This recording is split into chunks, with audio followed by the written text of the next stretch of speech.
Hello, everyone, and welcome back to another episode of the MM360 series we're calling Chatting with Slava the Jordanian. I am your host. As a lot of you know me on Instagram as STJ or Slava the Jordanian. I am here, of course, with my one and only co-host, JD Yusef. Good morning, Yusef. Good morning. Thank you. How you doing? Doing well. Thank you. All right, just a quick reminder, this series is all about creating a space for us to share our stories of our immigration journey. And in order to discover and uncover all the lessons, all the tools, all the inspirational values or beliefs that we picked up on the way to get here, in order for anybody that's thinking of displacing themselves, voluntarily displacing themselves from their home world into a new world, for whatever that reason might be, seeking better education, seeking refuge, escaping arranged marriages, like I did. I had to displace myself and walk as far as possible from that. Or for, the fact that you want to be with family. You might have immigrant families in a new world that you feel like everybody has left you and you need to displace yourself. Also, if you're even thinking about displacing yourself within a country, from a conservative society or a community or a culture into the bigger city, again, to pursue whatever you wanted to pursue in order to empower yourself and fulfill your dreams. And our message basically is mastering an unlimited mindset by eliminating limited beliefs and limited thoughts. Because we do believe limiting ourselves, we're not going to grow. Not making mistakes, we're not going to grow. Not learning, not mastering our mistakes, but learning from our mistakes, we're not going to grow. So a lot of us acquire knowledge by education, by academia, going to school, reading books, attending lectures, watching YouTube videos. But what it needs to happen in order to master a way of success, the type of success that you're envisioning, is to experience life. So the powerful formula is the combination of the knowledge, what we know, and what we have learned from our experience or whatever that process of life that we're going through. All right, I hope all that makes sense. So let's plunge right into it, shall we? All right. Yeah. So, Yusef, remember, we watched our favorite professor out of Austin, Texas, give a lecture. It was posted on Instagram, and it caught our eye. And I don't think we have, honestly, enough time for us to address the concepts that he was talking about in that lecture. But let me read you a little bit of synopsis about him and also his lecture title. So according to Professor Roy Casagrande, how exotic that is, professor of government at Austin Community College and a professor of Middle East Affairs at Austin School in Texas. And his lecture opened up by him saying, "We are living in the worst humanitarian displacement ever since World War II. That is 70 plus years ago." Okay, let me repeat that. We are living in the worst humanitarian displacement since World War II. That's the past 70 years. That is a very powerful title for a lecture.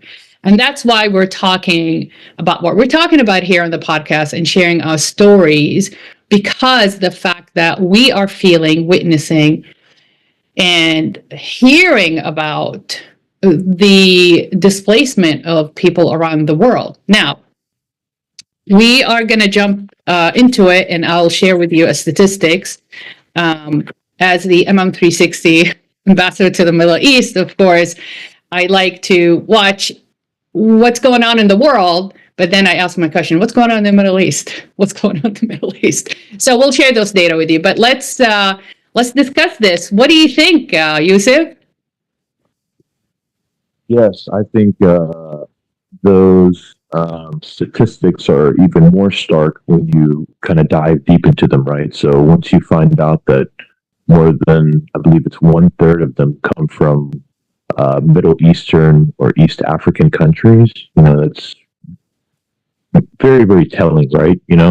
Um, and that's kind of an indication of our, again, foreign policy, you could say, right? But yeah, very, very, very unique, to say the least. Yeah, unfortunately, wars displace people regardless where it is, right? Then you have conflicts displaces people. But you cannot deny that war zones, conflict, political oppression, or just greed in general, that starves the people from all resources. And I'm always reflect on children, because children not only are future, I mean, they're the future, they're also the present. So our world will manifest itself depending on how we take care of our children, right? And I'm wearing this shirt. It's called the What Cop Initiative. What about the Children in Palestine Initiative?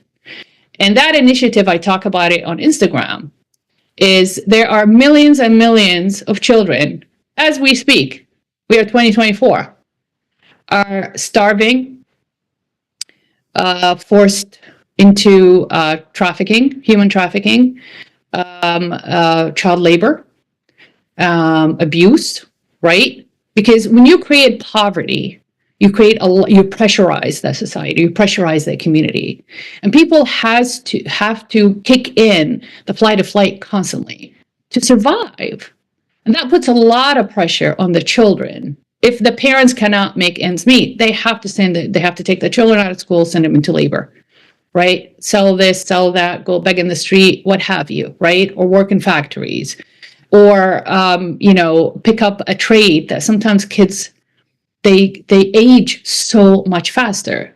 Not to forget, they get robbed from the opportunity to seek education and knowledge, right? Because the pressure, the feeling of guilt, the feeling of shame, the feeling of honor, pride, that they have to take care of their families. So humanity cannot forget that, because X, Y, and Z are greedy and they have an agenda for whatever reason it is. The sufferers are the innocent, which are basically children. But we have millions and millions of children still suffering around the world, everywhere, living in slums, living in poverty, prostitution, violence, because that's when you restrict the resources, they have to do something to survive. You don't give them a whole lot of option. Then you tap into also the migration process, right? How am I going to get out of that? And with this, the lecturer, he said that some of the refugees actually went from Iraq to Syria, and they realized that I'm miserable here, might as well be miserable in my home. So they went back to Iraq, because it's not different. So be miserable with my tribe is better than be miserable with the new world kind of thing. But that's very, very interesting. And it's sad that the fact that it is, but that's why we're here, just in case you have the opportunity to pull yourself out of whatever that environment, traumatic environment that you are in, and thinking about venturing into a new world, a better world, modern world, more tolerable world, hopefully. These are the stories we're gonna definitely share with you. So what is the world is going to do about it? I wonder what humanity is going to look like with all this displacement. Do you think it's going to bring us closer together, or do you think it's going to divide us even more? Very, very peculiar in the respect of regarding women and children. 70% of all the casualties in the current genocide are women and children. So if I can just share a little light on that as well.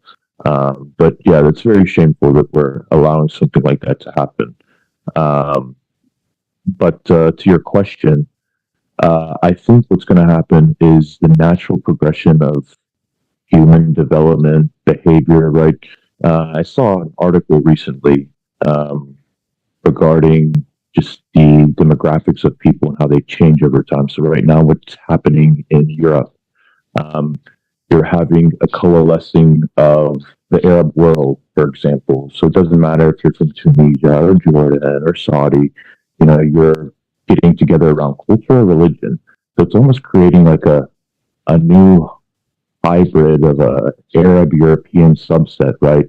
Similar to certain places in Southeast Asia, Singapore, there's a new type of Chino Indian type of people that are coming out, right? Guyana is very, very diverse and has had that progression going. So that's natural. And you will have forces that will try to inhibit that or want to try to make a case for a nation state, right? And to try to build a narrative to try to stop some of these things for whatever reason. Yeah, I mean, displacement, as long as, like I always said, independent of your circumstances, by choice and by design, that's a healthy displacement. I think that's going to make the world a smaller place and more connected. And it becomes like a theater of exchanging ideas and customs and culture and tradition, regardless of your background, regardless of your religion, regardless of your color. It doesn't really matter, right? But how beautiful would that be if displacement by choice, it's happening for the sake of innovation, for the sake of creation, for the sake of prosperity, for the sake of elevating the human standards of living, and cooperate and collaborate, But unfortunately, like I said, it is happening, but the majority of the displacement immigration is happening due to unfortunate events. So now the question is our mental health, our mindset. Let's tap into what's going on in our mind when we are, like we mentioned many times before, leaving everything we know, everybody that we love, venturing into a new world. And we discussed last time a couple of terms that we tapped into, but today I really want to kind of go through explaining the differentiation between full assimilation into a culture, or deculturalization, or acculturation. Excuse me if I am not pronouncing it correctly because there's a new terms. So Yusef, what do you think the first step or the first thing that's happening, that's going on in somebody's mindset when they decide that this is it, this is hopeless, I gotta get out of here? What do you think the first emotion or feeling that is they're feeling? Obviously, I shouldn't say obviously, because I guess, depending on circumstances and also if you have relatives and younger ones, right? But certainly fear is going to be huge, right? Naturally. And for better or for worse, it's a motivator, right? There's a reason why it's a huge tactic used in politics, right? So, but obviously with that fear, you can turn it into many things. So you take something that's not good and then you turn it into something good. Same with the rejection, redirection analogy, right? So, I think that's huge. So have you seen or you heard stories from your ancestors about how fear fueled their drive to do better, to displace, and to the fear of not, surviving, basically, even if the circumstances were that bad, to save their family? Yes. Short answer is yes. I think what would be very telling would be your interactions. Is you coming to the new world. I mean, I want to get into your brain. So was fear something that's just natural, right? What did I say? Innate in all of us. Did you feel that, and did you have to try to relish in the moment? Oh my God, yeah. Yeah, the funny thing is, Yusuf, is uh, it really depends on your personality. Of course, if you're introverted or extroverted, if you are people oriented or you're task oriented. But I feel that it depends also how old you are when you get displaced, right? For example, you were born here, right? So you didn't have to make that decision. It's like, okay, let me just analyze what's going on right now. I'm not going anywhere with this environment, and I want better and I want more. When do you make that decision? Do or I was thinking, do I give it another chance? Which I did. I spent a year in Riyadh, right? Because I want to try it out just in case that it is a possibility I can stay in Saudi. So I give it a shot for a year. It was horrible, traumatized. I can write books about that experience, just 1 year. And I might one day. But then I quit that and I told my mom, I can't do this anymore. I gave it a try, basically. And I spent another 8 months or 10 months in Jeddah. I went back home and I got enrolled in University of Abdulaziz University in Jeddah. It was okay. It was almost like, I'm glad I did that because I was so traumatized from Riyadh. Riyadh is the capital of Saudi Arabia, very conservative Wahhabism way of life. And I came from Jeddah. There is conservative, way of life, but with a very modern twist to it. So they turn a blind eye on a lot of things in Jeddah. With Riyadh is like, no way. So that was a culture shock for me. So that's a really good question because I decided to displace myself from Jeddah. I never lived in Riyadh. They're in the same country, but if my experience felt like they are completely different planets, to be honest with you. And a lot of the stuff, of course, they did, a lot of stuff they said. I mean, they used to herd us like cattle, basically, from the bus to the campus, from campus to the bus to the school. It was very degrading, very, very degrading. And I've seen a lot in Jeddah, and I know, certain things they have to happen in a certain way. But when I went to Riyadh, it was a culture shock. I was like, what is going on? But I guess it changed. That's back in the days in the 80s. So when I decided to displace myself to give Saudi a second chance, see, maybe, if I get busy with school, whatever, it'll be fine. But also I went to Riyadh because I was escaping the first arranged marriage proposal I had at age 17. So it made sense to me. It's like, oh, maybe I'm not ready to venture way, way out of home. Let me just try Riyadh. It will be a good break for me being away from home. I can practice being away from home. And that was not the case. So now live and learn, right? I went back to Jeddah and I went back to the world that I am familiar with because I always asked myself why I didn't go from Riyadh straight to United States. No, I made a stop back to Jeddah.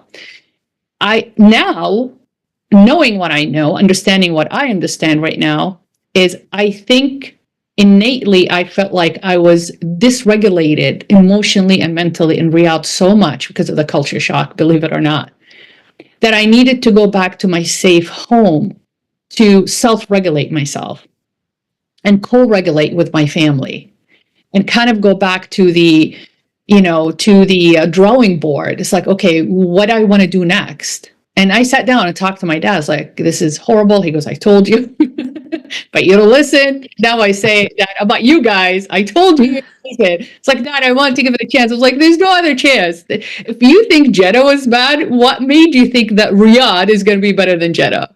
This is the most tolerable, district or side of Saudi Arabia is the West Coast.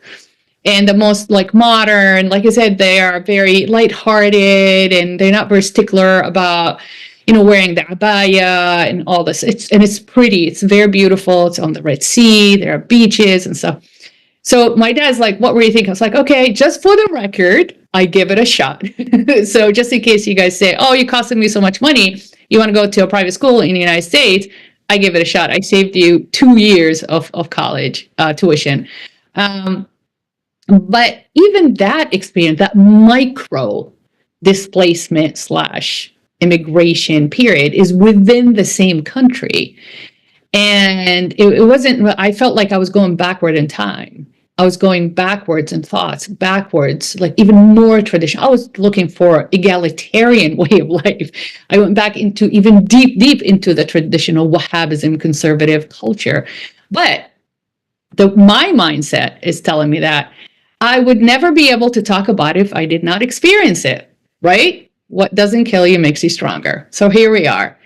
So I made the decision. Of course, I went to Jeddah and I just took light classes just to pass the time so I can get ready. And I had the option, okay, you want to try Jordan? I'm like, no. I'm done. I'm not going to waste any time. I just wasted like 18 months of trying to find out what I want to do. And I didn't feel like I had the connection with Jordan because I never lived in Jordan. I just visited Jordan. And the decision was the US of A, and here we are. Any thoughts, Yusef? Anything you would like to share with us? Yeah, so on the fear aspect, yes, I was born here, so I didn't have that same experience, right? But again, generationally, and then learning and hearing about stories, and subconsciously, right?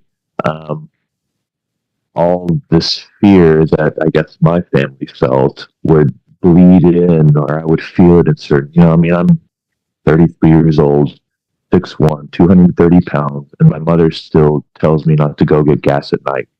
Just little stuff like that I just said, okay, you're supposed to.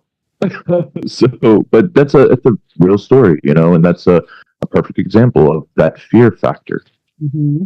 Mm-hmm. Now, have you ever asked her what she was worried about, or she just worried about as a mom? Is it because, have you ever asked her, Mom, if I was back home, fil blad, would you worry about me as much as you worry about me here? No? Yeah, it's come up. Yes, absolutely. And certainly, I think it would be a lot more heightened back home, certainly. But again, she was raised by someone who was directly from back home and then came here and then was in that same world. My grandmother didn't, assimilate, as much, right? She was in her own community. She found other people in her community. That was her safe zone. So, yeah. So do you think, is it they did not assimilate to the degree of acculturation in their community, or they use at all, or did they try to assimilate and they didn't feel comfortable and they just stuck to our custom, like our ethnic way of doing things? Did you ever witness them trying to assimilate and they just did not have luck with it? Very much the latter. And also they saw a little bit of rejection of their culture. So it was almost like, this, cliche clash of cultures, right? And I guess it was very off-putting, and it made them get closed more in, right? So, but other people had different experiences, right? And maybe in different states, different, open-minded, right? Different cultures. So, but yeah. So that's interesting point. You just made a impactful 2 points right there with your statement. Personality, style, right? And location, right? Remember, you're part of our franchise. What do we talk about always, Yusef? Culture, Location, location, location, right? Literally. Yeah, exactly. So the same model applies on what kind of personality are you? And I think with the modern approach to our mental health, to our psyche, to analyzing psychoanalysis of our emotions, there are ways, and I thought about this last night, there are ways to find out what kind of personality style I am. There's a lot of testing that you can take about emotional IQ, emotional intelligence, self-awareness, social awareness. And I'm wondering that I think everybody that is considering displacing themselves or migrating in order, and if you're data oriented, right, take that test. And I wonder if that would help whoever is thinking about displacement to find a better spot for them, the personality style, or the even what the level of their social awareness. Like, put it, for example, if you have a very low level of social awareness, I don't think I would go to a big city that's too modern, right? If you are an introverted kind of a homebody person, I think I would go more like a countryside somewhere that has better resources, of course, and better opportunities. I wonder if that would help. But so location and personality. So if you're introverted, extroverted, task-oriented, people-oriented, I think it would be beneficial, don't you think, if somebody will find that out before they decide, especially if displacement by design, by default, of course, is forced displacement. You have no time to do this, unfortunately. But Right. do you think that would have helped? Yeah, among other things, but I think specifically, maybe that shows itself over time, right? So it's almost like we go through that natural progression subconsciously, right? Because obviously, if something doesn't work to us, it's okay. We'll continue to do something else. It's not a stop sign. So, but yeah, absolutely. Yeah. So the mindset on that, we got displaced by design or by default. You left to your home world. You're on the new world. Now you got to discover what's next. I can't imagine if you don't, especially if you don't have a plan. Like, for example, if you're not saying, I'm going there for college, I'm going there for job opportunity, I'm going there because I have family there. But there's no plan. You have no plan. And you just going and finding out, okay, I'll figure it out when I get there. It will take a very strong person, mentally and emotionally, to actually just dive into it, like a maverick kind of thing. And I've known people have done that. And I think it was more done way back generation, maybe the baby boomer generation, or even the Victorian classical generation. They just pick up and go, probably your grandparents are from that generation too, right? Yeah, certainly. Yeah. So they just picked up and they had to go. So we talked about fear. Fear, if it's processed correctly to be used as a fuel for your drive, could accomplish, to a certain point, in my experience, can accomplish the sense of feeling safe, right? And how we do that is by drawing from our beliefs that we are taught, don't touch this, don't talk to this person, don't go there at night, right? Don't eat that. If you don't feel good, go take a nap. Those are the values and the beliefs that we pack in our subconscious, so to speak, and we carry it with us into the new world, hoping to assimilate as much as possible in the new world. One of them is fear. To me, is the sense of rejection that never left me ever until this day. I always tap into that, and I get triggered, believe it or not, when something doesn't go well, or I ask a question to anybody and they say, that's no, we can't do that. What do you mean you can't do that? That for me is so limiting. And I get triggered because, don't tell me that we can't do this. There must be a way. There must be a way.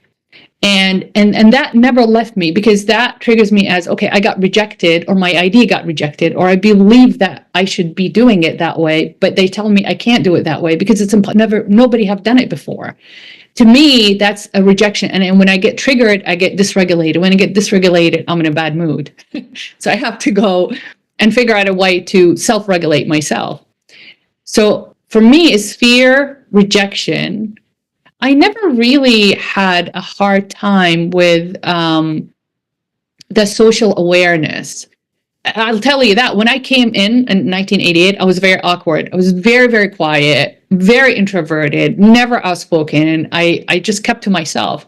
But that's the case with most immigrants, right? Don't you agree? Yeah, absolutely. Because we are taught, right, to put your head down and just do your job. Yep. Don't make a whole lot of noise, and actually that came up in a conversation you and I had about, it's always, the loudest people in the room who have like the least to offer, and by the way, they say opinion is the lowest form of intellect. So just putting that out there. Wow. I never heard that one before. That's interesting. It makes sense. It makes sense because the way I grew up, my dad was a deep, deep thinker. My dad was the introverted when it came to his writing and his analyzing the world around himself. But he was the social butterfly. So he's the one who always gets invited to all the parties and the embassies. And my mom was task oriented. She was very militant. Now, remember, my dad is Palestinian from Nablus. My mom is Jordanian from the tribes of Jordan.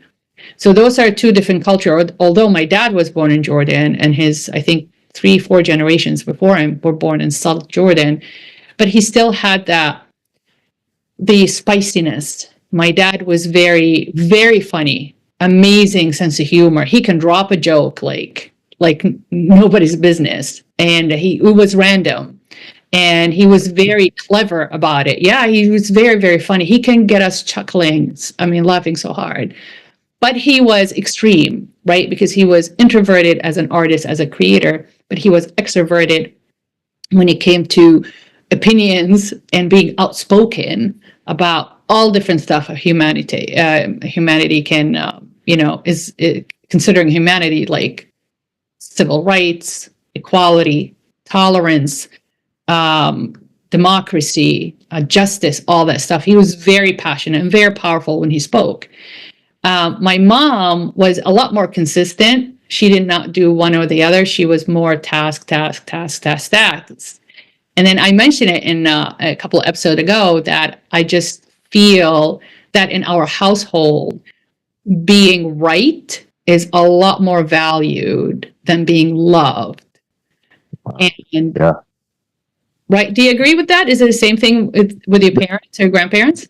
I think that's a cultural thing as well. That's a clash of culture here in America, right? But yeah, I definitely identify with that. What do you mean by it's a clash of culture here in the United States? Can you elaborate on that? Yes. So I don't think that here in the West, it's, I guess they cater a little bit more to needs or feelings, right? With our culture, it's very black and white. I can say there's not a whole lot of gray area. And with that, I don't know, the output of a person becomes just a little bit different than, their Western counterpart, even though, you were still raised in the West, right? Because your home, is kind of what originally influences you and shapes you. But your experiences as a whole makes you. So I do get that. So you're saying that because in the Western world, they cater for our emotional state and our feelings than our culture does, right? Very much so, yes. So have you ever heard from your grandparents if when they were back in Palestine, in Jerusalem, did they really, well, it doesn't really matter because the conflict was there, so circumstances are different. I wonder if if they were back in their home world, they would be more attentive to the mental status or the emotional status, and they care. Yeah, that's a really good question, right? Certainly hypothetical, but yeah, I think I would very much agree with that statement, right? Because we're not um, having to live in these dramatic times, right? That's where that fear originally comes from. So, but yeah, absolutely. And I wonder, I just thought of this, that we adopt a way to suppress those emotions as immigrants because we believe that we don't have time for emotions because we got to get stuff done. We're here to accomplish, we're here to work, we're here to survive. But, and we don't have the space, a safe space to express our emotions because we have lost that tribal connection and support. We're back in the blood where our home world is. We maybe feel safer, more comfortable expressing our emotions, knowing that we are going to have the tribal support and because of the traditional tribal connection that we have there. Does that make sense to you? Absolutely, absolutely, yeah. Just because the issues or the realities are just different in different cultures, right? So, I guess being back home, you do feel a little more safe, and it goes back to that saying, it takes a village to raise a family, and I really do believe that, and I've seen it actually work that way, right? Mm. So, but yeah, certainly we've gotten away from that. Yeah, I think it's a subconscious knowledge that we might not be safe to express how we feel about things. Who's going to support us? Who's going to listen to us? Who's going to regulate us if we get dysregulated, right? So what we do, one of the most common pattern for immigrant, and I've seen it with not much my parents, but my in-laws, is they try to assimilate as much as possible without reaching to the level of acculturation, which is 100% assimilation into a new culture. Take it all in, like we said before, strip everything that you know, and then just assimilate yourself 100%.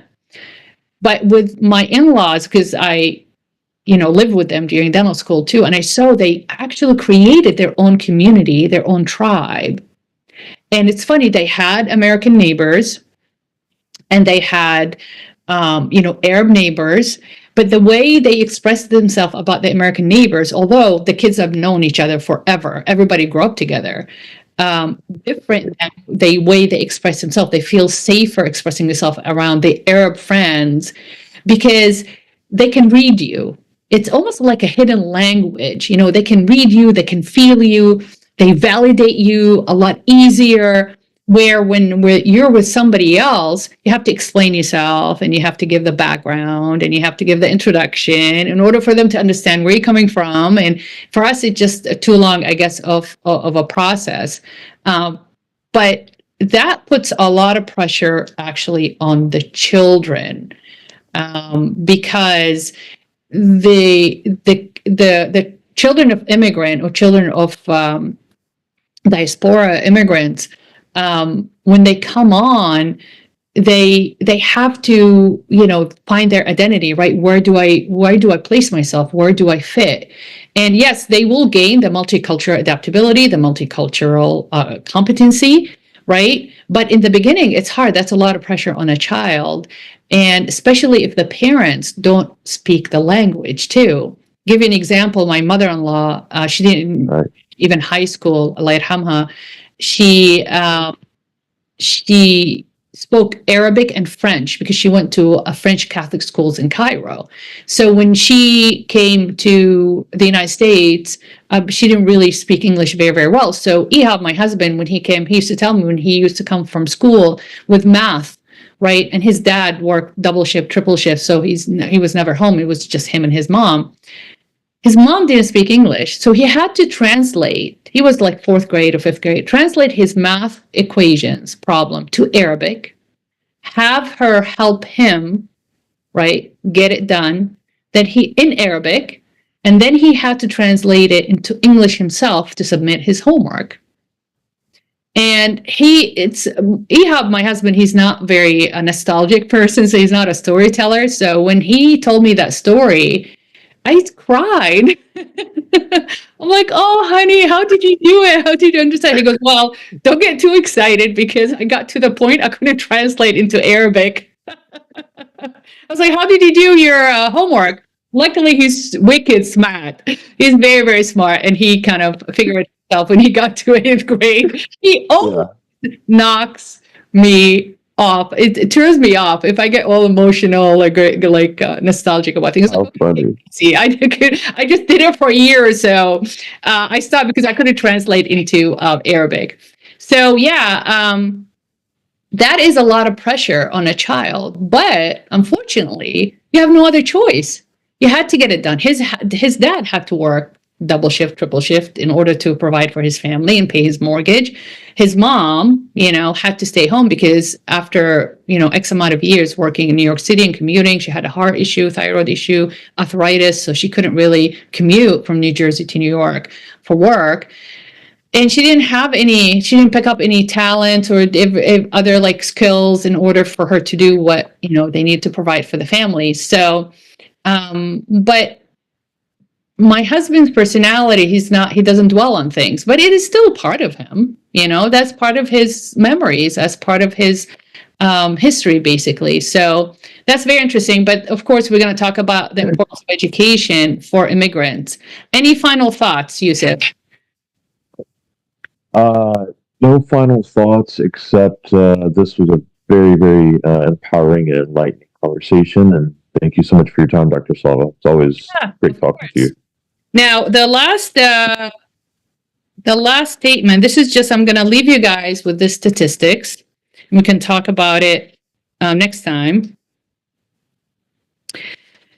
Of course, we always touch base as far as the Middle East and Arab world, because that's our world. 300 million Arabs in the Arab world are immigrants or refugees. So that equates to 5% of the Arab world are refugees since it's been destabilized in the last 4 years. Okay, so 5% of the Arab world are refugees since it's been destabilized in the last 4 years, just the last 4 years.